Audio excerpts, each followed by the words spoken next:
Welcome back for another episode of Branching Out with Sierra.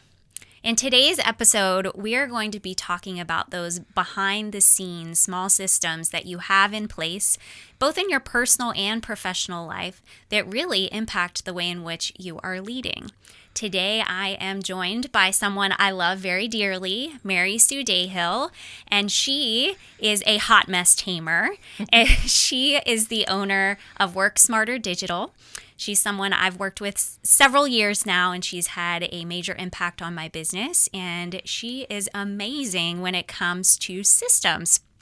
And so as we were thinking about today's episode and what she brings to the table, we decided to really focus in on those systems and how we can really be strategic about the things that we put in place to support the work that we're doing and support us in our personal lives too.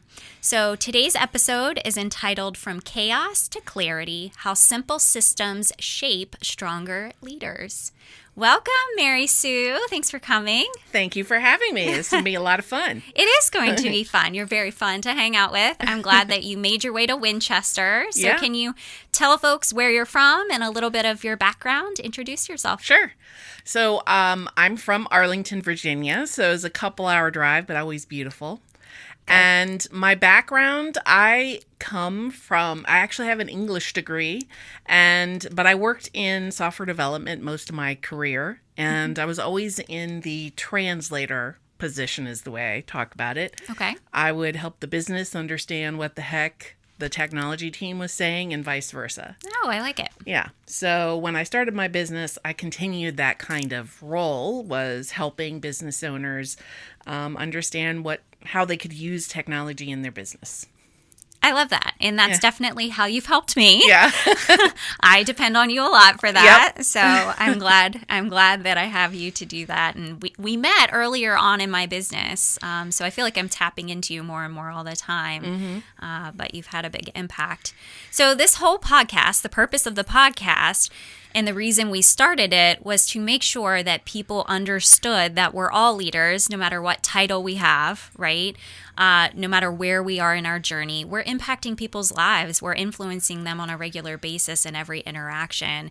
And so I'm curious for you, how do you define leadership? What does leadership look like to you? And how does that kind of fit into our purpose of this podcast? Yeah, I totally agree with you that leadership is not a role or a position, although people that have that, it is also a position and a role. Yeah. But a leadership is really the way you operate in the world, to me. And it's when you have kind of a belief in something and you have a purpose in that, and you are driving towards that purpose. And the purpose is really bigger than yourself. And so you need to bring other people along with you to achieve the purpose. Yeah. That's, to me, leadership. Yeah. And you have to have people that are willing to follow that lead, right? And believe in it with you. So who is someone, can you give an example? It doesn't have to be a specific person, but someone that might not think of themselves typically as a leader, but from your perspective, it's obvious to you that they're doing exactly what you just said. Yeah. Well, I was thinking back to just my corporate life when like in technology, you always have like a project manager person, and they are kind of in like a leadership role, but with software development, the engineers usually think they're in charge, and they usually are in some ways. But a project manager can really be a great leader because they're representing different aspects of the project. They're usually the ones that understand what the big picture goal is, the timelines, maybe they're representing the business as well. So as a leader, they could be telling the story differently and bringing other people along and facilitating a better conversation. So if they're playing their cards right, they could be a very strong leader in a project, just far beyond just checking off that tasks are being done. Yeah. So how has your definition of leadership changed over time? How has mine? Let's see. I think I love watching people. So I've always been a big people watcher. I don't know that I really had a concept of leadership until I was in my 20s or so. I love my mom, but she does not see herself as a leader of any kind. She kind of, always sees herself as someone in the background. Did you say I love my mom, but? I love my mom. Did you just say I that? know. I love my mom. I just want to Period. say... Period. I love my mom. She is awesome. She does not see herself that way. There we go. Maybe I should say it that way. Okay, she does not see herself that way. And so but she is a leader type. And it's funny to see her now. I think she is starting to see that at 80. And... Yeah, we were just talking about my parents, and you were saying how young mine are. I didn't think about that. So yeah. 80. Yeah. 80. Yeah. So she, she now has a cadre of church ladies that she's involved with. Aww. And, does all kinds of stuff. But she's always been a leader herself, but she's never seen herself that way. But yeah, it was in my 20s, I think I really started watching other people because I knew I wanted to be a leader. I like being in positions of power. I mean, I am one of those women. It's all making sense now, Mary Sue. So I would watch people on what they did and how they, achieved different things. And it was, how old would I have been? 2006? I was, I think maybe closer to 30, but 35, I think, that I actually saw this woman. We would be in meetings. I would propose things, and nobody would listen to me. Mm. This other woman would say that basically the same thing a little later in the meeting, and people would think it was this amazing thing. It was so irritating. That's painful. It was painful, and I was like, what the heck? I said that. I'm saying the same thing. Why is her reception getting a different result? So I invested in a training for myself on communication. And you wouldn't believe it, but my nickname at that time was Mary Sue. Oh, that's terrible. Were you mean? You're pausing. So. Maybe. I mean, no, I think it was... So the training I took was communication skills, but it was more delivery. So very important. Yeah. So I changed... It wasn't what I was saying, excuse me. It was how I was, like the tone, the speed. So I changed, after this, the way I was talking. Yeah. Like, so where my voice comes from is no longer from my nose. It's more... down here, so it's a little soft. Like, I would love to see the before and after. Oh, I know, it's a total switch. Yeah. So, and I think I was very fast with my speed, and so I was like intense. Right to the point. Yeah, I came across. I am a direct person. Yeah. So I think along with the way I spoke, it was very intense and just kind of jarring to people. So going through that training is like the moment you realized you needed to change the way you communicate? I think it was... No, I noticed just this other woman was getting far better reception than me, even though we were saying the same things. Yeah. It was that it wasn't what I was saying. It was something about how I was saying it that I realized I needed to change about myself to be seen as a leader in the group. Yeah. No, this is awesome. I'm glad you're sharing that. I didn't know that before.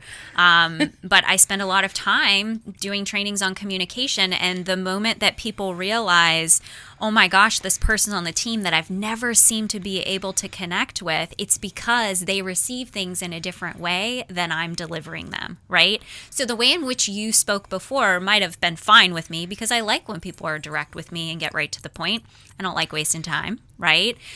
But I also love your approach now, whatever that tamed approach might be and how much it's been. But I can see where it would reach a lot more people who maybe were intimidated by you before or what, you know what I mean? If they were not someone with a direct personality. You're speaking my language. I know Mary Sue. I'm speaking your language. Yeah. So it was just a major turning point, and I, worked with the same people, and I told them I was doing this. Oh. And then I asked for their feedback. Yeah. At different points, and they would give me feedback, and that's it awesome. was very helpful, and they were very impressed with my willingness to change myself. Yes.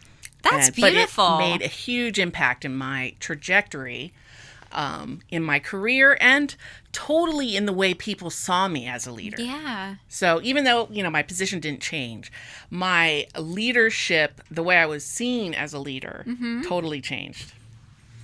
I'm so proud of you. Yeah. I really am. Like, this is a part of you I didn't know. I'm not sure why it took, being in here to find out, but come back again sometime so that I can learn more about you. Okay, so let's talk about systems a little bit. You're a systems girl. I am. And I know, just thinking about the things that we talk about, follow-up, organization, it's communication too. Having systems in place for those things, you've expressed, you see that as a direct connection to effective leadership. Yes. We've talked about this. I'm aware of this. Can you break down how that's really a leadership tool so people can see the connection between some of the systems they may or may not have in their life right now is really a leadership tool? Yeah. Well, I think as a leader, the most important thing is, people need to be seen by you. Okay. Whatever that is. And so systems help you to, I think, communicate that through follow-up, through follow-through, and through just your, even, I think one of the things, decision-making process, like that in just in the corporate world, having transparency with how you do things. Yeah. So as a leader and, a business owner, we have so many things that we're trying to do. And follow-up in sales is super important. And you have to have a system to help you. There's just too many things on your plate to be able to do that well. Yeah. And if you want, as a leader, you have to prioritize things. And I think that's the most important part of it is you have to prioritize what's important. Then you have to figure out how you're going to get it done. And you have to really understand what part you can do, be realistic with what you can do, and what you can either delegate to someone or delegate to automation. And be willing to do it. So if you're not willing to even have that conversation with yourself, to me, then you're not being a leader. Yeah, I think that's totally fair. So my mind, of course, automatically goes to the world of business because that's what we're in, right? But I'm also thinking about just in people's personal lives at home, and a mom that's got kids in school and trying to navigate sports and her own job and keeping groceries in the house and trying to prioritize all of those things and making sure that she's following through on things by the deadlines that have been communicated, right? I'm seeing the importance of systems in the home to help get all the things done. You're a mom, you know that. What does that look like in your home? I know your life is changing right now as an empty nester, but what if systems in your home looked like? Oh, okay. So I had to be very analog because my husband refused to be on a calendar. So but yes, I had to do that. I got every week I would write it out on a calendar that was on the, a big calendar that was on the kitchen refrigerator. Okay. Where everyone was going. Yeah. And who was picking up who and who was dropping off who. Yeah. Because the kids like to know, especially my daughter liked to know. Declan could just be like, he didn't know what was going on. He just knew somebody was picking him up, Bridget liked to know who. There was trust. Yeah. He just trusted the system. Bridget did not. Patrick, it was somebody else's problem, but he still liked knowing. So that was how my system worked. But it was based on the needs of others in the household is what I'm hearing too. Maybe not the way you wanted to do it, but you had to do it in a way that worked for everybody. Yes. And I am also not a complete people pleaser. So they could only be in one thing per season each. Okay. So I'm not going to go crazy with this. I know some of my friends would allow their kids to be in multiple things. And I'm like, I work full time. I can't have them be in multiple things, because Patrick also was, he also worked and wasn't as accommodating with flexing his schedule. So it was just like, I cannot do it. Yeah. And I'm not managing multiple, what do you call those? Pick up and drop off schedules with people. All that's the extracurriculars. Yeah, so that's how I managed it. I just had limitations. Well, I asked that because I just want to see both perspectives, because, the idea here is a mom could be listening to this and thinking about how she's leading her household, right? Leading herself effectively. Is there something that she can apply from this conversation, right? Or a stay-at-home dad. It doesn't matter. Okay, so switching back over to the business world a little bit and thinking about values are very important to me. I've always been very open about, the values of myself, which are reflected through my business. And then I think about how the systems that we put in place, like what you're talking about, really reflect some of those values. Can you give examples of what good follow-up might reflect as a value, right? What are these systems communicating about you as a leader when you're doing them well? Yeah. When you're doing them well, I think they communicate respect for the other person. You're respecting their time, that you're following up in a timely manner. You're, you said you were going to follow up, and so you are doing what you said.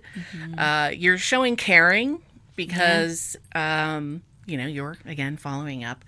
And I think it's also you're putting your business first. To me, it's just a sales mindset. So, yeah. Yeah. Well, as you were saying that, I was like, oh man, I got 2 business cards this week at an event, and they're still in my little business card holder, and they didn't make it onto my desk yet. So I was like, oh my gosh, I've got to follow up with them. I said I would this week. That happens all the time. Like a little ding, got to capture it. Well, Matt, write that down for me. 2 business cards in my purse. I need to pull them as soon as we're done. Well, how many times when you do follow up with someone, they're like, I'm so happy you followed up. Yeah, because it doesn't happen all the time. People expect that you're not going to. Yeah. You're just saying it in the moment. And they're like, I'm never going to hear from that person That's again. Right, yeah. Right? And I'm like, no, I'm going to prove you wrong. That's where I'm different, right? I'm going to prove you wrong. The only reason that I don't follow up is if I truly have forgotten. And usually it's in the middle of a conversation or in the shower or waking up in the middle of the night. Right. And I'm like, okay, but I get to it. But you're exactly right. It is more commonplace that people don't follow through. So it does make you stand out when you do. Yeah, it really does. I just want to think about your specific business and the way that this plays out. Can you explain a little bit more background about what you do through Work Smarter Digital so that it can help people kind of consider how you are delivering the service and helping people with it as we continue the conversation? Yeah, so I sell a CRM solution, which is customer relationship management software. And it is an all-in-one tool. It has, it keeps all of your contacts in there. You can track your relationships. It does automate a lot of email tasks, processes in the system. So what I help people do is, because my clients are generally like professional services businesses, and they all prefer relationship-based sales. So they have a desire to have a balance between automated emails and personal emails. They're very intentional with when something is automated versus when they want to send it. Yeah. All of them are. So what I have created are automations that, leverage tasks. They use very intentional. What I try and teach people is when you create emails in your process, they're still very intentional, and they can be personalized. And it's really a trade-off between sending it in a timely manner versus sending it personally in an untimely manner. Yeah. Because sometimes, you have to make those trade-offs. Yeah. And so if it's always being untimely, then maybe it's better to automate it. That's a really good point. Yeah. That's a good way of looking at it. I don't think you phrased it to me that way before, but it makes total sense. You can't have both. No. Well, and what I've loved about the system too, beyond just the automation, is having everything in one place. When I first came to you, I was paying for so many different services. And by working with you, I was able to put everything in one platform and feel like I can cancel all of those things. I can save money by doing that, right? Time by constantly trying to like make systems communicate with one another. And I can, manage my reputation through collecting reviews and do my email marketing campaigns and automate things and build out landing pages and have a membership community. All of these things are under one roof. And that makes my life so easy. So that's what I appreciated before I ever was willing to look at automation. Yes, that is that's the true. only reason that I was willing to have a conversation, right? Yeah. How many people start off like that where they're like, I just want everything in one place? Yeah, and most people I work with have like 3 to 5 technologies that they're consolidating into one. Yeah. Yeah. Yeah. And I'm actually surprised it's not more than that. Because when I talk to clients about the number of subscriptions, I'm like, go through your bills for 1 month and circle all the subscriptions you have and don't use and let me know. Because it's a lot. It is a lot. I mean, sometimes it is more. Yeah. And people will have a lot of redundant tools because they bought this tool because somebody told them to buy that tool for this one thing, but it actually does 2 or 3 things that these other 2 or 3 tools do. Yeah. So they'll have multiple tools that could do the same thing as other tools. It's crazy, and yeah, it's bizarre. But it's not bizarre, really. Most people don't evaluate technology like a technology person would. Yeah. So they're just looking at that one way that they would use it. Yeah. Yeah. So, I don't know. The way this year, what I've been focusing a lot on is trying to help people use the CRM in their sales process. So I've seen a lot more people that are trying to standardize their sales process. Yes. And so it's a little different, focus. They're not so focused on consolidation, more focused on just getting everything off of their sticky notes. Yeah. Yeah. It's true. I'm curious for you personally, as you transitioned over time and you've changed your own business, right? We all go through those changes. How often you thought things were falling through the craps? The crap, yeah. Do we leave that or do we take that out? No, just keep it. We're going to keep that, Matt. Falling through the cracks. When you had leads that you weren't connecting with because you didn't have a good system in place. I mean, how common is that for people that things are just falling through the cracks that could have been a sale and now they're coming to you and they're finally trying to tidy things up so they're not missing that person they were supposed to follow up with or the opportunity that they never entered into a system and captured where they were in the sales process. I mean, is that happening to you before? It was totally happening to me. So I love automating. That's kind of my jam. It better be. That's what I come to you for. So when I started selling the product I sell now, I was building, an online funnel like they tell you to build, and it was fun. I mean, I could build many of them. And when I did a data analysis about 3 years ago, I realized, about 20% of my clients come through the online funnel. Yeah. Okay, that's not great. I wish it was more. Then the other 80% was coming through networking, word of mouth, referrals. I had 0 systems in place.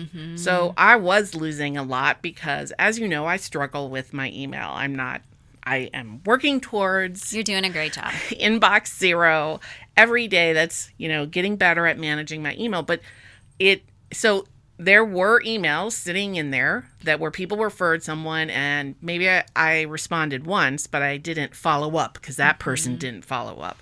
So I felt like I had lost thousands of dollars just sitting in my email. So I started thinking about, what systems could I put in place to help manage the word of mouth type sales leads that I was missing. So I started with just simple things. Like the networking was the easiest one because I'm in Nexco, which is like a BNI, and out of those meetings, I get a list of the guests that came. Nexco, like a BNI. Yeah, I know. I'm sure they'd love to hear that. I know people know BNI better. I know. Yeah. But it's not always going to be that way. No. Yeah. Nexco is a B2B. Nexco National. Nexco National. Because they're national. BNI has B2B and B2C, but Nexco is just B2B. I love it. So, you get a list of guests, and the goal is to have one-to-ones with new people. So I created a system that would automatically send out just 3 emails over like 3 weeks to schedule a one-to-one with all the guests. And previously, I would send 1. Now I'm sending 3. Most people book on the 2nd or 3rd email. That's so interesting. And so that little system has an 80% conversion to a one-to-one. That's amazing. So, that made a huge difference because also I was limiting myself to 2 people out of every meeting I would book a call with because that's all I could do. So then I started putting, I created myself a form. So if someone did refer someone to me, I will put them into the form and then I would add it to an opportunity so I could track it that way. So I've created these small systems to allow me to track just the word of mouth stuff and the relationship-based sales. That's what I've now packaged and now sell as a product. You've done an amazing job with it. Like every time I think I know and understand all that it's capable of, you come along with something else like you did yesterday. Like the concept that you shared yesterday and have 100% click rate on, I'm like, oh, that's genius. Like I would have never thought of that. So I'm amazed by that, and I think people need to tap more into it, especially people who do a lot of networking. So for me, I was having the conversation with Matthew all the time that I felt like I had a surface level relationship with hundreds of people. And it really bothered me that I was meeting someone and it never went anywhere else. And I'm like, was that a waste of time? Like maybe I have one-to-one, but the follow-up game, if that's not good and we don't turn it into something, that time was wasted. And so really, one, making sure they're in the CRM and they've subscribed to stuff and are a part of my email list and know what's up with me and what's going on, like just capturing that and having, over 1,000 people in there that I can be sending stuff out to. I wasn't doing that before. If they weren't in the past month, if they hadn't met with me, they weren't top of mind anymore. Yeah. You know what I'm saying? Yeah. Well, the other guy that was on that call yesterday, Chris Meadows, he's the private funding Move Fund. I think he and I are going to have to do like a webinar. Yeah. He asked me to do this, so I'm like, this is pretty interesting. Okay. So he's like, do you know anything about Dunbar's numbers? I was like, no. But it's something about how many relationships you can actually have active at any one time. Oh, Matt said something about this. Yes. Okay. Yeah. So you have like your inner circle, which is like close family, loved ones, that kind of thing. It's like 15 people. Yeah. And then the next one, I don't remember the tranches, but it's like 50 and then 150. And yeah. Okay. So we created a way to tag people that way in his system. And then what we need to do next is the automations to create tasks for his actual engagement and follow-up after he tags them with that tier. Girl. We need Sierra to be an alpha tester for this. We had this exact conversation. We've talked about this so many times. Matt came to me because I get very upset when I feel like I am disappointing someone. I'm letting them down. And a lot of people want to have one-to-ones with me, want to meet with me. And I will say to Matt, like, I can't add anyone else to my circle. There are so many people already that I feel like I'm letting down every day because they want me to text them and check in all the time. They don't feel like I'm giving them enough attention. And he said exactly what you're talking about. He was like, well, you have to decide like which circle they're in. Yeah. And there's only so many that can fit in that category. And he was like, literally, you can't handle more than that. And you need to figure out where they fit. By the way, you're really close into my center circle. I feel so special. Thank you. Yeah. But we do text daily, right? And so anyway, this is exactly what I need. And I'm so glad you're saying this to me right now, because I need to be able to categorize people. And then I feel kind of guilty again because I'm so methodical and I want to be able to like sort and tag someone. But what if they're disappointed by what circle they're in? What if I let them down? I don't know. And they're not in the right circle. You know what I mean? Like, what if I said to you right now, you thought you were in that circle, and I'm like, I identified it, and you're like, oh, I'm in the 150. Got it. Right? That's like a fear. That's a real fear. I don't know. Well, Okay. we just set this up for him, so we'll have to report back. We'll report back, but yeah, his goal is to, have for, I guess, the 50, have a much more regular cadence for checking in. You guys are genius. I know it's fun when people bring me a challenge like that. It's like, you're not the first one that has asked that, but he was the first one that had very clear requirements on what he was trying to do. And he had tried to do it in Notion. Oh, okay. And he couldn't. And he was already methodical about tracking notes with his conversations and tracking dates of last meetings. So he already had really good habits in place. The system was just not able to help him. Yeah. So I think this will, because we will have, he'll have the meetings in there, he'll have the dates. And so the system will be able to remind him based off of the last date that he met with people and their categorization and stuff. So, yeah, I think it'll be very exciting. I can't wait to hear more. I really can't. I'm serious. You said a word and my ears like perked up a little bit, and the word was habits. What do you think are some of like the key habits that people should have in place to be effective in leadership, to stay organized in this fashion? Like, what are some of your habits? Oh, I put this in my notes. So, one of my habits is I do this co-working thing with my community once a week, but I wanted to plug Rooted Focus, which has more co-working and accountability, because I think that is a key habit. Dedicating time where it's quiet time to do thoughtful work on whatever you're prioritizing. Yeah. Is really important, because you can't just keep running. And a leader needs time to think. It's huge. Okay, so thanks for plugging that. I appreciate it, but happy to plug yours. And that was funny how that ended up too, because we both had the same idea at the same time. But we didn't want to create confusion. So anyway, I was just talking to someone the other day about the Tri-State Leadership Summit, of course. What else am I talking about lately? It was actually the CEO of the chamber down here, and I mentioned to her the Momentum package, which you have sponsored. Yes. So thank you so much for that, and we'll talk more about it.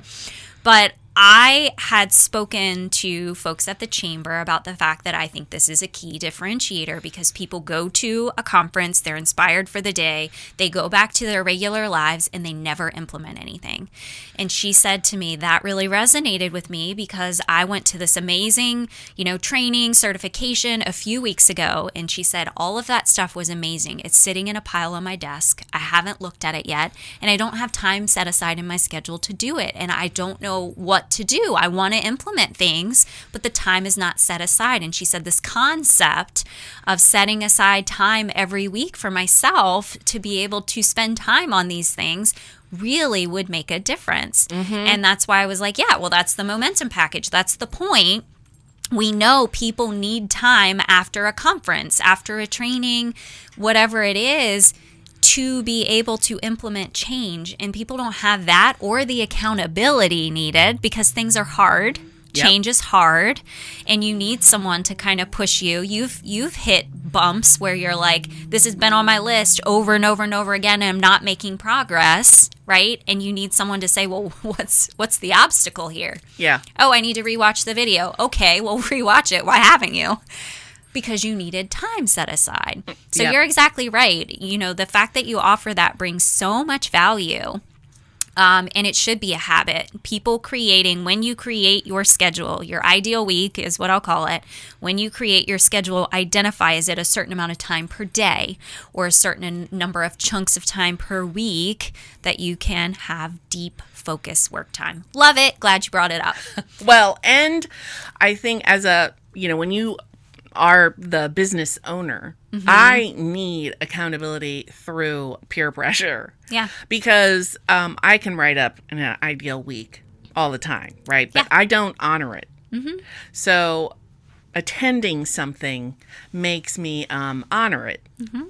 So you got to Yeah. know yourself too. And so if that's what you need, make that a priority. And yeah, when I was getting my master's, I read this book. I think it was called Quiet Time. Oh, really? Yeah, and again, this is a leadership example where I was not in charge of the department, Okay. but I had a department-wide impact because I read this book, Okay. and it was about no meeting time Okay. and implementing that. So what we ended up doing, I made a pitch. I actually wrote up a memo, made a pitch to my boss about implementing, I think it was 2 or 3 hours a week of no meetings, because we're a software development department, Yeah. probably 600 people. We needed time to actually just do the creative work. Yeah. And so we did it for years. Thursdays, I think it was 3 hours, no meeting time. Perfect.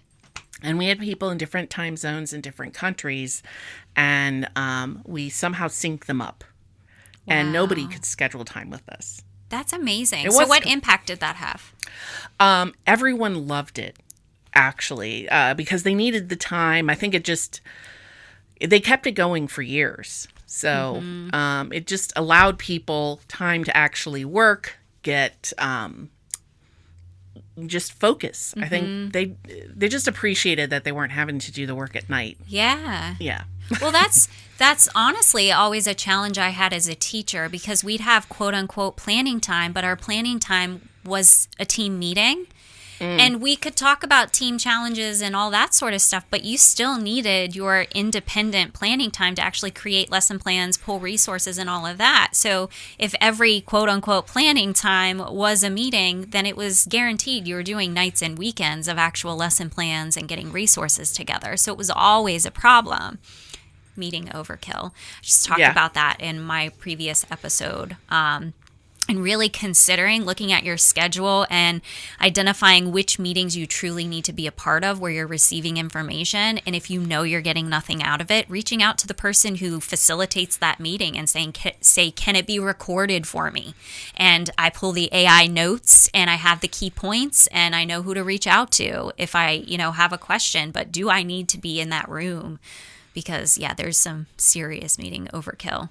I'm glad that you were able to implement that. That has to feel good. Yeah, it did feel good. Very positive change. I see you read a lot of books and make good book recommendations. And seriously, that's a way to influence and impact people very quickly. You did it today. You recommended a book to me. And you know what I mean? That's always an opportunity. Okay, so habits. We're coming back to Tri-State Leadership Summit in a little bit, so put a pin in that one. Okay, so we're setting aside deep focus time. We're making sure that we have time set aside without meetings specifically. Any other habits that you feel like effective leaders should have in place?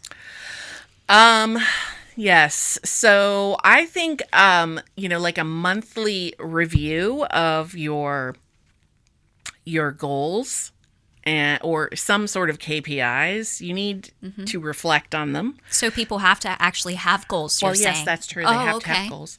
Yeah, goals are good. With SMART goals that they can actually... Smarter. Don't forget the ER. There's more. Oh, I didn't know that. Oh, you have so much to learn. I'm teaching you later. Okay. Yeah, so being able to reflect on your goals and having a system to track that stuff. Yes. A system to track goals. Okay, so I'm thinking about your system. I'm thinking about the dashboard in your system. Yes. Where you can really track and analyze, the leads that have come in, which ones you've closed. You know what I mean? Yeah. Like all of that data is being collected for you as you go if you're using the system. That's right. Yes. Man. So you can adjust the dashboard depending on what your goals are. You can adjust what is showing on the dashboard. Yeah. And it can actually email the things to you on a regular basis. That's another great automation. Everything can be automated is what I'm realizing. I know. It's like once you start, it's kind of addicting. Or it could go to your assistant or whatever so that they can review it or put it into whatever your, quarterly meeting is with your leaders, something like that. Aren't you having a session coming up about virtual assistants? I am, yes. Yeah. Okay, we're going to plug that. So people that work with you and use your system, can you share a little bit about the development that they're getting along with that too? Because you're putting on these different sessions, and I love that. Yeah, so I do every other week. I'll do a strategy training session. It's a way of how can I use a CRM in my business more effectively. It's not talking about a feature. It's really the strategy around using it. So like the one we did yesterday was warming up a prospect for a sales call. So how can you better leverage the confirmation and reminder emails so that it's not just sending them the time and the Zoom don't link. give it away. Make people come to you for this.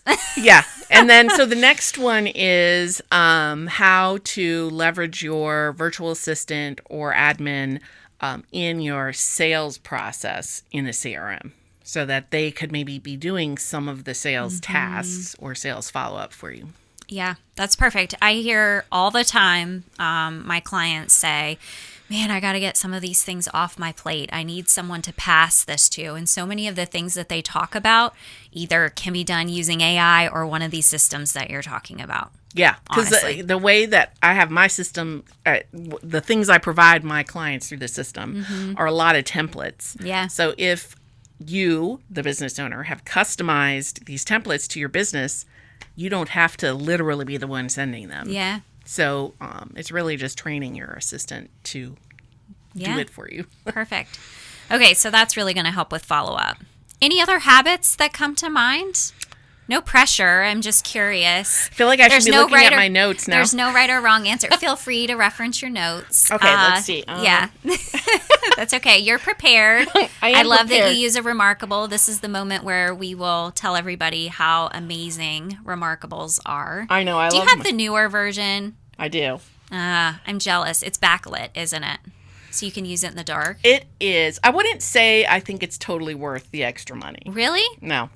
I don't really look at it that much in the dark. So, well, speak for yourself, because when I'm in the vehicle and Matt's driving me so I can do my work, if it's early in the morning or late at night, I can't see it. So, it's a problem for me. Well, I don't do that because I'm usually the driver. Yeah. I don't remember where I put it. So it enforces good work boundaries, though. Oh, okay. Yeah. We struggle with understanding when the start of the workday is and the end of the workday is. I'm sorry. Did someone ask you to come through the intercom in this episode? Are these interludes in the? They are. They are. He likes to pop on and give his input, and it tends to be feedback on me.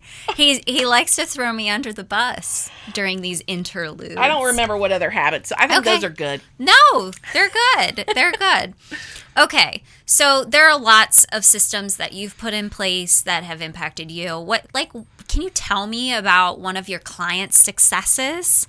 I know you have a lot of successes, but what is a client's success story that you might have where you've seen them really transform in using the system?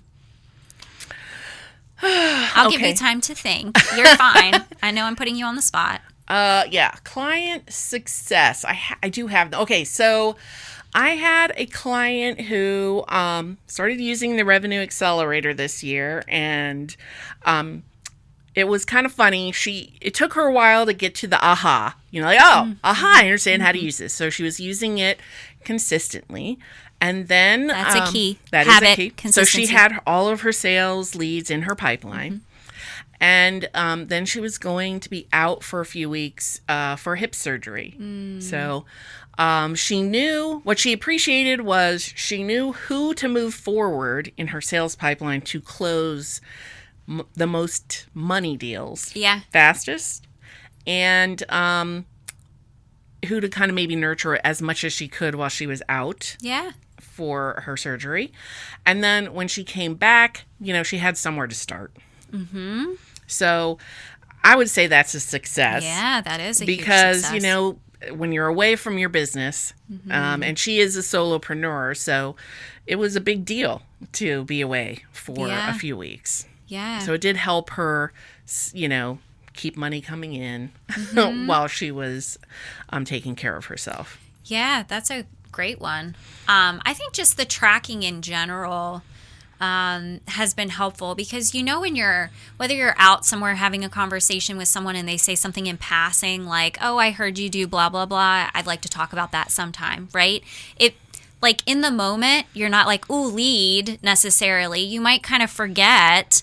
I have to like program myself to put them in the system and know that, okay, they expressed interest in some capacity. I do need to educate them on what I do, figure out what pain points they have. And once they make it into the pipeline, I can move them to where they belong. But I think so many of those were never captured before. So what you just said about her knowing which ones to push forward versus kind of nurture for a while or come back to later, you aren't going to know that if you're not tracking them in a way where you can literally click and drag. Yeah. You know what I mean? To where they belong. And I'm a very visual person. So being able to see that laid out, I think makes a really big difference. Yeah. And she was putting a lead value. So she was actually putting dollar values. That's helpful. I like seeing that on the dashboard. Yes. The value of all the leads. Yeah. I mean, some people don't feel comfortable doing it, but if you do, it really does help you see like, this one's, really valuable. I should probably follow up with them. Yeah. Yeah. No, it's a really good point. Why do you think some people might not be comfortable doing it? I don't know. Some people have they have their own money blocks. Oh, okay. Yeah. Okay. That's why. I just ask them to put in the minimum lead amount. Yeah. Just start with something like your lowest amount possible. Well, I like looking at like average lead value too and seeing like what's the average value of a business that I close. That has helped a lot with making decisions about where to focus my attention on different services. Like, oh, that one's not very profitable. I don't think I need to spend as much time there, right? This one seems to get traction faster, more valuable. Like, you know what I mean? I data. Agree. I love the data. I do too. Yeah, I don't know why I think it's a money issue. I mean, I like a money fear or something, but it'd be interesting. And some people are just very perfectionist. They're like, well, I don't know yet. It's like, well, you could guesstimate. You can put something in and then there. update it later when you have an actual. That's what I do. I put something, and then you never know what it's going to turn into. But I go back and retroactively put in the value once they sign a contract, and I'm like, okay, I want to capture that with accuracy. Yeah. So I think once they start doing it and see that, then they are excited about being able to do it. It just takes some time to understand how the process works for some. And just to your point about someone mentioned in passing that they were interested, we do have a mobile app. Yes, that is true. That is true. And Clever Eek is very helpful. Can you talk about what that is, by the way? Oh, sure. So, yes, I created a digital business card that what I did that makes it clever. Eek is it has a form on it so that the person can enter their contact info and it sends an email to them. Because I think it's bizarre, honestly, that most of these digital business cards just allow people to download your contact info into your phone. Well, I forget names. Yeah. So it's in my phone somewhere. I'm never going to find you again. So the being able to send the email to the other person to say, hey, we met at this event. Let's have a one-to-one. It includes the link to schedule time, or at least start the conversation to book time. So that has been more helpful. Yeah. You use it, so I assume it works for you too. It does. It does. And I love going on there and kind of updating some of the key things they see when they go there. So like if someone were to look at mine right now, they would see all my upcoming events. They would see this podcast. They could leave a Google review. Like it has all of these things that they can click and quickly learn more about what's going on with me, captures all of their information, puts it in. And I love getting the automated email that says so-and-so just connected with me, right? I don't know. When I get those emails, someone registered for something or someone just connected with me, I'm like, and I didn't do anything. That was no work. Yeah. But, you talked about how your clients are service-based, relationship-based businesses, right? And so yesterday on our call, we were talking about how some people have this block and they're like, it's not very personal to automate these things, to set up these things. And that was my argument when we first spoke about it. But after I've really thought about it, it takes a ton of work up front. Yes. A lot of thought, right? A lot of intentionality about what experience do I want to create for this person? If I were in their shoes, what would I want to receive? How would I want it to come across? But after the process is created once and designed in the way that you want it, then you can truly just focus on relationships later, and you don't have to worry about that. That's what I've noticed. Yeah, I feel like what most people experience with automation, email automation especially, is more B2C type products where it is a lot of spammy emails trying to get you to buy their latest blah, blah, blah, and nobody wants to be like that. No. It does work, So some people want to be like some people want to be like that. It does work in some situations. In more service-based businesses, I don't think it totally works. It does come across as spammy. Yeah. So for automation in that perspective, it's about how you time the emails and ensuring that you're personalizing it, meaning that you're using the person's name. Yeah. So you have to collect it. So one thing that I always do with people is changing their contact forms on their website, because a lot of website designers, and this is true, people don't like to fill out, when it's just a contact form for a newsletter, they want to put as little as possible. Yeah. But for you, if you're trying to personalize things, you need their first name. So always ask for the first name, because my feeling is if you want to be able to personalize things, I don't want just your email. So it's fine if you don't want to fill it out. Yeah, that's a good point. I always ask for first name. I'll ask for email. The timing of when emails go out with a sophisticated email automation tool like mine, you can time it so it only goes out during business hours. So it's not going out, at 1 a.m., 2 a.m. Yeah. You don't want people to know that you're working at 1 Yeah. a.m. or 2 a.m. Joke's on you. Yeah. So, but it feels more human. You can also pause it so that it's like going out every 5 days. So it's not every day, 2 hours later, so you could put a lot of intentionality into the timing of things, the way the email looks, and your language can be very natural. And that's what I was sharing yesterday is I think I've gotten better at the way I communicate in the emails so that I don't sound super salesy or spammy sounding. I think, we all have to learn that. Yeah. I don't think you've ever come across that way, I honestly. try not to, but I think I've gotten better at it. Yeah. I just want to compliment you because Thank you. I don't think I've experienced that with you. Okay, so when you were saying that, I was also thinking about the fact that it connects with my Google. So if I'm emailing with someone who is not already in my system, it's capturing their email address and it also puts it in the system for me so I can go back in and fill out the extra information. That's always been helpful too because I communicate with people a lot and I kind of take for granted that I just assume they're already in my system. Yeah. You know what I'm saying? Yeah. Like, I don't know how it happens, but I end up having people that aren't already in there. And I love that it captures that for me. And I can see, literally scroll down through there and see when was the last time, I contacted them. What was the email? Did they click through something? When did they subscribe? Like, it's their entire profile. I know every interaction and when it's occurred. That makes me feel better too. Just feeling like it's all in one place because the way Gmail, the way Google is laid out, it's not easy to find that if people aren't appropriately tagging and sorting their emails into folders.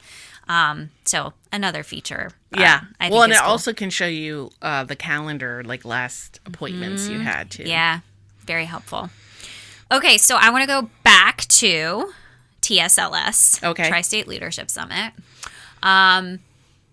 Why did you choose to participate and support? Like, what stood out to you about this summit? I'm curious. Well, I did love the, it's not the logo, it's where the Superman Oh, shirt. did the Superman get you? It totally got me. I thought that was cute.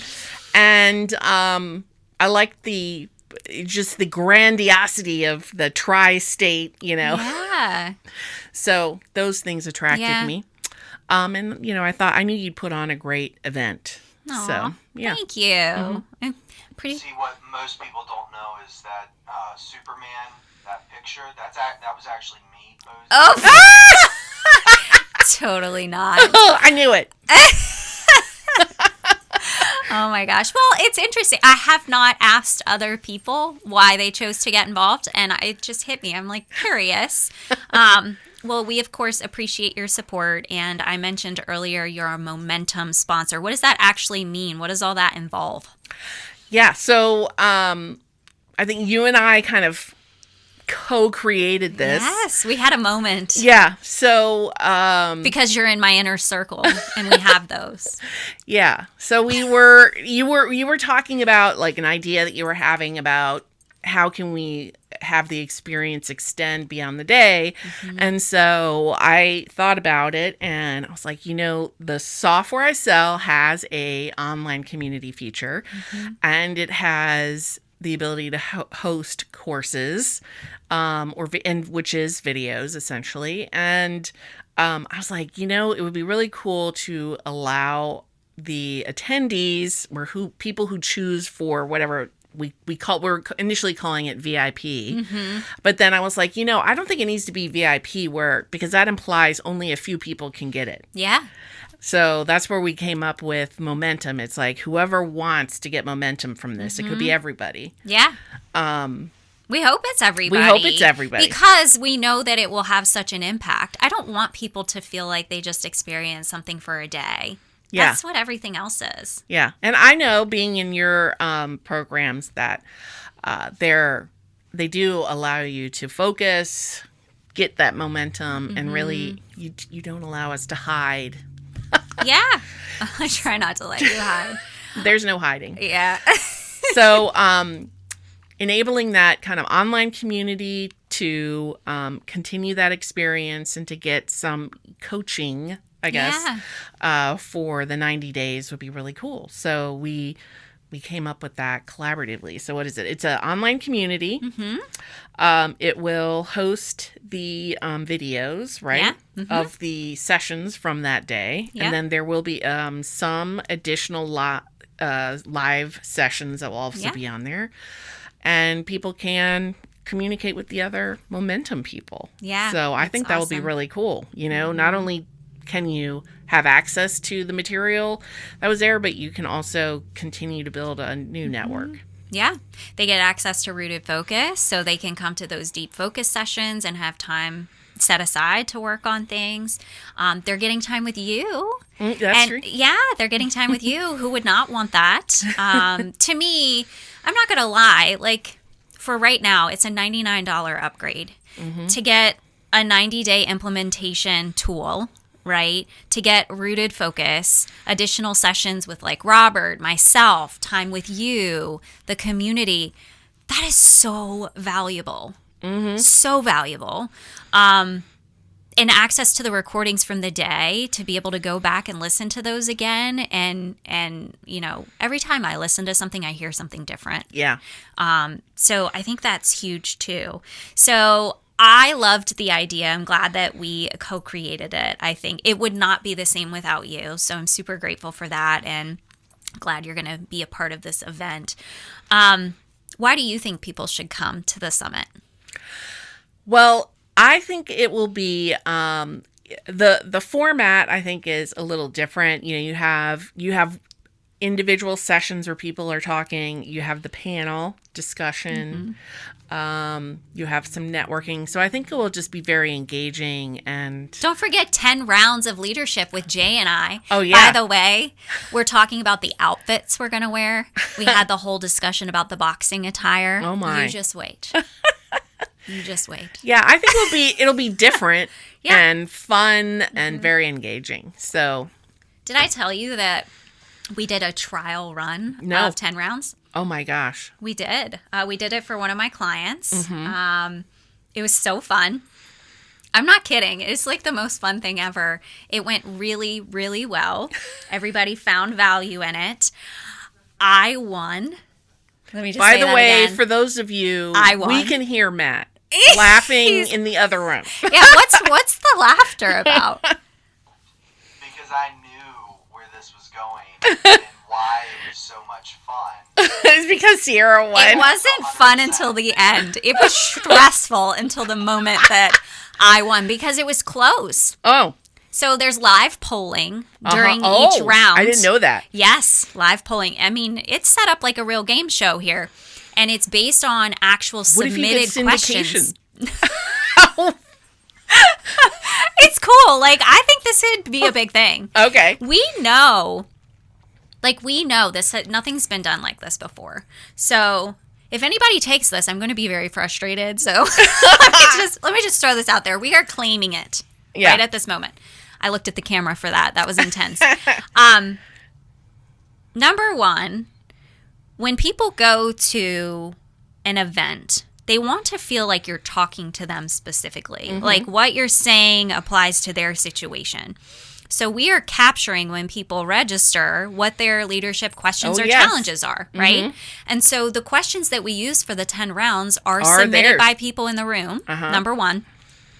They're getting the perspective of Jay and I both. The way in which we approach things and even answering questions are very different. And I love that for us, right? And then people get to live vote on who won the round. There is a belt involved. Oh my gosh. How big is it? It wrapped around me like multiple times. So we just threw it over my shoulder when I won. I'll have to show you a picture. Okay. I fear that I got my win out of the way in the practice run. And what if he wins in front of 200 plus people and I only won in front of like 30? Oh. That's the fear. But it was so fun. So anyway, don't forget that part. That part's Okay. going to be fun too. That will be fun. Yeah. Yeah. See, I mean, you excited. don't do things that are just normal.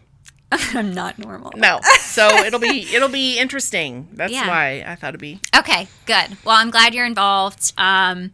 And people can learn more about what you do too. So I'm excited about that for you. Okay, I want you to share where people can find your information as well. Before we kind of go into my other segments, you've talked a lot about the resources you've created. Where can people find you and learn more about your services? Yeah. So my website, worksmarterdigital.com. And I'm pretty active on LinkedIn. If you You're choose- very active on LinkedIn. I am very active on LinkedIn. So if you follow me, Mary Sue Dahill, you know, I have words of wisdom there, I feel like. Yeah. I'm going to compliment you on that. Oh, thank you. Because when you say something, people listen. I'm not kidding. I'm a leader, Sierra. You are. Okay, so remember as we came into this room and we were like, how long is this thing going to last, right? And I said, when it like fizzles out, we'll stop. And you're like, well, I don't say anything unless it's like important. Oh, that's true. Yeah, okay. When you post something on LinkedIn, I am not exaggerating. I feel like at least 15 to 20 people always comment and respond because you're posting things that are engaging. You're starting conversation. It's working. Keep doing it. Oh, thank you. I get on long enough to like engage I have a 15-minute time limit for social media per day. And then my phone tells me, hey, you're not allowed on it anymore. So there's not a ton of engagement. So I just want to point out, you're doing a great job. People should follow you because you're always like dropping cool little nuggets out there. Thank you. Yeah, you're welcome. Okay, let's go into our typical segments here. I hope you're prepared for this. Okay. I got my... You don't need your notes. Come on, put that remarkable away. Let's start with, while we're talking about it, I'm going to do Leadership Unscripted. Okay. So this is that listener submitted question or challenge. And so listeners, if you're having something going on and you want a little support with it, we're not claiming to be experts here. We're just going to talk about our thoughts, how we might handle a situation. So be sure to submit it. This week, here is our submission. By the way, no names, totally anonymous. We can make one up. Who are we using today? What's the name? Joy. Joy. Oh, I know it, Joy. It's a great name. Okay. Joy said, we've been pushing through a tough season at work with lots of change and lots of demands. I can feel morale slipping. As a leader, I want to bring us back to the bigger picture, but I'm struggling to make that stick. What can I do, Mary Sue? Well, Joy,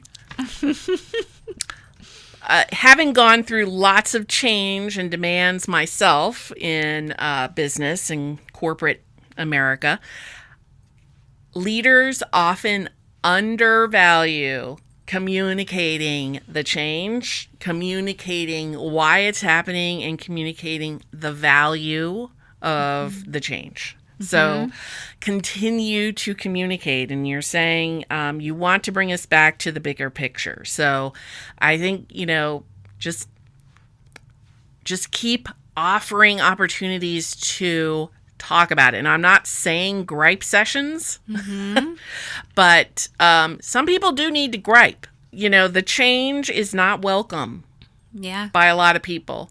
I think I've been through so many mergers that I kind of look at them as like, it is what it is. Hopefully everyone sticks around, but that's not true. So I just go with the flow at this point in my career life. But a lot of people don't find that very comfortable at all. They're always waiting for the other shoe to drop. So you have to over communicate. So if you think you have not. So keep talking to them. That's great. I love that. And people want to feel like they have a voice in things too. A lot of times it's not communicated well in the sense that it's like, oh, by the way, this is happening. They've not heard that there were any concerns with that to begin with. You're right. They don't understand the why. It's just you're going to do this. And they're not a part of any conversation leading up to it. So it's just like, here it is. Best luck to you, not these are the supports you're going to have in place. What are your thoughts? How will it impact you? We'd love your feedback. Let's do it on a smaller scale first and see how that works before we make a big change. Yeah, people don't do that. Although I feel like I have had situations where the leader will act like they care about your feedback. Okay. And a lot of situations, they don't actually have a lot of leeway. The change is happening. Yeah, they're all, they might not. Yeah, they have may the not. Ability. There's the timeline isn't theirs. The change isn't theirs. Yeah, it just is going to happen. So don't act like if you don't have any control. Don't act like don't give control. your team control either, because that sucks. Yeah, you have to be honest about that. Yeah, that's transparency. Okay, so I love that you immediately focused on the change part. I'm going to focus on something different. Okay. So I'm thinking about other things that impact morale. And sometimes I feel like people kind of get lost in all of the change and all of the demands. People are feeling like you're just giving me more and more to do, and they don't remember like the purpose in all of it and the impact that they can have through the role. So I was thinking about going back to like mission, vision, values, and looking at what are we doing as a company, making people feel tied back to that mission and reminding them of the impact and like reconnecting them at that level. Because when someone comes into a job, typically they come in really bought into what this company is doing, right? And it's almost like you need to reinvigorate them and remind them of why they chose to come here and get everybody on the same page and get them all wanting to move in the same direction again. So I immediately thought of like, what are the values of the company? How can we make sure throughout change we're living out those values? What does that look like? If we say we value transparency, what does that look like in our company, right? Or pointing out when you see someone living out a value and doing so well, right? I feel like that all of those things, helping people to find a connection back to their purpose and their impact, that can impact morale pretty quickly if you focus on that. So that's where my mind went. Yes. What are your thoughts on that? Great point. Well, yeah, what I thought was the change was people were being let go. And so some of the staff is now doing 2 jobs or 1.5 jobs with no extra pay. That's what I was thinking. Okay. Well, that's you're probably thinking about that based on prior experience. Yes. That's how we tend to do it, right? Yeah. I'm thinking about it based on my past experience. So, I could see being angry about, you're asking me this change and I'm not getting anything out of it. So, yeah, I think one-on-one conversations and really understanding what their morale issue is. But I agree with you, kind of getting back to vision. And it made me think about when you were talking, putting in place some reward systems for the vision and values, for each other, recognizing, we did this thing when I was at Blackboard where, people could, nominate each other's teams for whatever our values were, and they could write up why they nominated. And people just the teams liked being nominated for their innovation or whatever and being, recognized. Yeah, we see you. They need to know that. And then when we would do our big department-wide events, which wasn't that often, our VP would hand out $100 bills. What was funny is it was very hard for her to do that. Because they want to take taxes out of it. Oh, stop it. I know. So she had to jump through all kinds of hoops to actually literally hand people a $100 bill. But they loved it. They loved receiving a $100 bill. Because who does that? Yeah, so that's awesome. If you can do some sort of a reward where it doesn't have to necessarily be money, but know your community on what kind of reward they liked. Yeah. Like engineers, for example, they don't feel seen. They don't feel like what they're doing is really understood. And that's a really good point. Yeah, I was just talking to a client recently about that because we're trying to bring values back for them, get them on the walls, and then beyond the walls, we're trying to make sure that they're recognized when they're living them. And we talked about that reward system, but it went back to, well, what motivates our people? Is it we put them in the newsletter of the month and promote them in that way? Do we give them a gift? What do we do to acknowledge them? And you truly have to know your people because some people might not respond well to certain things. I'm not going to lie. I've met plenty of people who are uncomfortable with being in the spotlight, and they would prefer a personal note slipped into their mailbox rather than an announcement in front of a group. You just have to know that about people. But yeah, I love that idea. Thanks for sharing. Okay. Leadership in the wild. I want you to think about, you mentioned your mom earlier, but I don't think that's the example you're going to use. Who have you noticed leading well? Yeah. So, yeah, when I saw that question, it made me think of my neighbor, Mr. Larry Stump. He lives next door to us, and we moved into our house, I think it was 24 years ago. But he's lived there, I think, 56 years. Wow. Okay. Yeah. It's a long time. So he's almost 90. But I swear he set the tone for our little block. Mm-hmm. You know, because he's always been the guy that was involved in unhappy and happy things that happened on the street. Okay. You know, like something happened that somebody died on the street. Larry was there to help. I mean, just did in that the really history, happen? Is this a real example? Yeah. I don't need to tell you the examples, but Yeah. yes. Okay. So just the history of the street, you know. There's a lot going down on that street. Yeah, there's a lot going down. I mean, it wasn't terrible, but yeah, he was there. So, but he was always very nice and very quiet about it. Like, he'd bring in our trash cans, and he would bring in other people's trash cans. I think as he was older, he'd only do it for the immediate next door neighbors, you know. But it just set the tone for our little block to just be very conscientious of other neighbors. Yeah.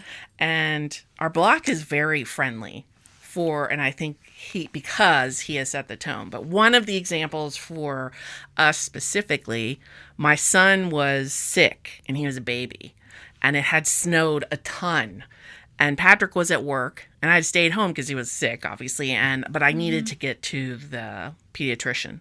And so I went over to see if he would watch, because they're quote unquote old, you know, and I look at them as they're so old they couldn't possibly do these things. So I asked Mr. Stump if they would watch Declan while I shoveled my car out of this foot snow. Yeah. And he goes, I have a better plan. I'll shovel your car out. You watch your kid. Oh, that is so cool. Yeah, but he shoveled my car out. And then I went to the pediatrician. But he's always done really nice things like that for us and for others on the street. Yeah. But he's just someone you can rely on the street. And it's not just us. Many people on the street have always relied on Mr. Stump. I love that. Yeah. I want him to hear that. I know. Have you told him how amazing he is? Oh, yeah. Okay. Yeah. So I'll have to share this with him. Yeah, you will. I'm sure he had no idea he would be featured on a podcast one day. Does he know what a podcast is? I don't know. I'm sure he listens to stuff, you know. That's awesome. Okay, so mine this week, I've had on the podcast before, but I didn't highlight his leadership while he was here, is Barry Lee. I don't know if you heard that episode. Barry Lee was in radio for, oh my gosh, Matthew, how many years was it? 45 years, something like that. He's a local celebrity. Oh, okay. Everybody loves him. You know his voice. I mean, growing up, I always listened to him. I think of him. I don't have a lot of childhood memories, but when I think of do I have school or not on a snow day, I think of his voice. Oh my gosh, that's so cute. It's just amazing. And you know, he retired. What is he now? 80s, I think. And he started a podcast. It's called Breakfast with Barry Lee. And it's adorable. It is super short and sweet. I mean, not like our podcast here is very long. And people stick through it. But you can expect to hear it once a week. He always highlights amazing nonprofits in the community. I listened to one in the shower this morning. It happened to be someone else I'm having come on the podcast coming up, Frida Roberson, who runs the Fremont Street Nursery here in Winchester. But he always finds these wonderful people giving back in the community and has them on as a guest and promotes what they're doing, any campaigns they're doing. And he just makes you start your week off on a really good note. He highlights, you know how there's a national blah, blah, blah day every day, like it's hot dog day or it's whatever. One is bacon lover day. I think that's one this week.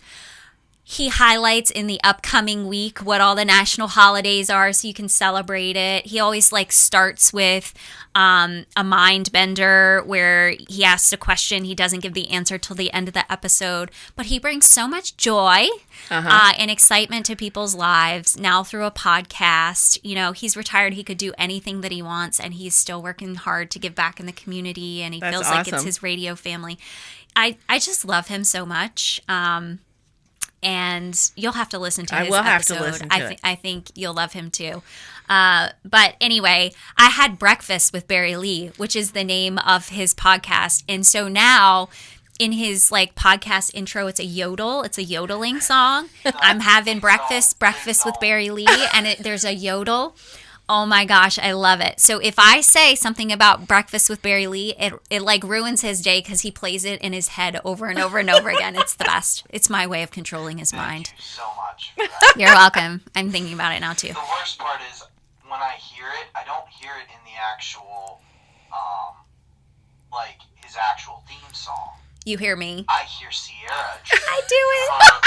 Her caterwauling attempt at yodel. Oh my God, that's funny. So I have to tell you something after the episode. Just remind me, keyword pickle. Okay. I will tell you about this pickle. I don't want to say it because if he listens to this episode, it'll give it away. Okay. But there's something special coming up for him. Anyway, he's amazing. He's having a great impact. And so when you were highlighting yours, I completely changed mine and decided to focus on Barry Lee. So that's mine. All right, let's close it up and think about challenging our listeners because we want them to implement change based on what they're hearing since they spent time with us today. So what would you like to challenge our listeners to do based on what we've spoken about today?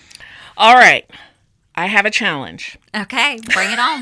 It's awesome. All right. Okay. So I want you to, since it's going to be business focused. Okay, that's fine. So I want you to look back at your last 10 to 20 new clients and identify where they came from. Okay. All right. And if you have a CRM, obviously go back and tag where they came from. Okay. And if where they came from is a who, like a person, right? Make sure you know who that is. And I want you to thank them. I love that. And celebrate that. If they actually sent you more than one, you know, think about, is it just a thank you? Or maybe is it a lunch? Gift. Yeah. A breakfast? Yeah. How can you thank them? Because leadership is recognizing and rewarding the people who believe in you and support you. Aww, so I love that challenge. A system keeps you from forgetting those that are important to you. Aww.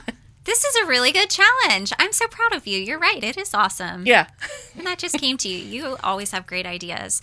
Well, I want people to let us know what they did to celebrate that person. So we should have them message us and let us know what action they take. You could send us an email at info@branchingoutpodcast.com and let us know how you celebrated that person. Yes. That's awesome. You know, I was thinking about that for myself and who that might be and what that might be, where folks are coming from. And sometimes I know my data really well, and sometimes it's just a period of time where I'm like, I have not looked back enough. I'm anxious to see who my person is. Do you know who your person is off the top of your head? Well, I do know Katie Nelson does send me several a year. That's so good. She's a good referral source for me. She was on here too. So if you guys didn't hear that episode, go back and listen to it. Sales Uprising. I don't know that I have. I don't have off the top of my head another one, but she is definitely one of my top. One of the big ones. That's awesome. Well, great job, Katie. Yeah. Well, I love that challenge. Thank you so much for being here today. Is there anything you wanted to share today that you didn't get to? No, I think I covered everything, and I appreciate the opportunity to be here. Yeah, of course. Well, I'm looking forward to all of our future work together. I love working with you. I appreciate you. You save the day all the time. When I get stressed out and like throw my hands up in the air, I'm just like, Mary Sue will help me. It's going to be okay. I'm sure I'm a pain. You probably does Patrick, this is the question. What does Patrick think about me?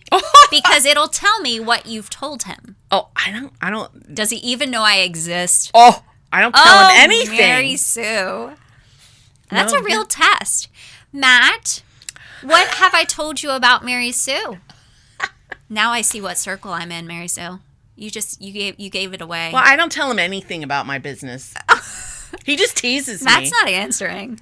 You don't have to tell me about Mary Sue, because if Mary Sue doesn't do it, then I have to. So Yeah. I already know how awesome she is. This is true. Oh, thank you, He loves Matt. you. He loves you. It's true. Well, thank you. Mm-hmm. Thanks for coming all this way too. I know it's a big deal for like city folk to come all the way out here, so it's a big deal, and I hope you get your big 3 done today. Thank you. Despite I will. driving all this way. All right. Well, thank you everybody for sticking through to the end of the episode. I hope you found value. And if you did, share it with someone else that you think might find value in what we've talked about today. Truly, Mary Sue has been a lifesaver for my business. I would not be where I am today without her. So I want to celebrate her and what she's done for me. Check out her website, learn more about what she does. Come see her at the Tri-State Leadership Summit. She'll be there. She'll be doing follow-up stuff for the Momentum package. So there are lots of ways to connect with her. I know you'll love her as much as I do.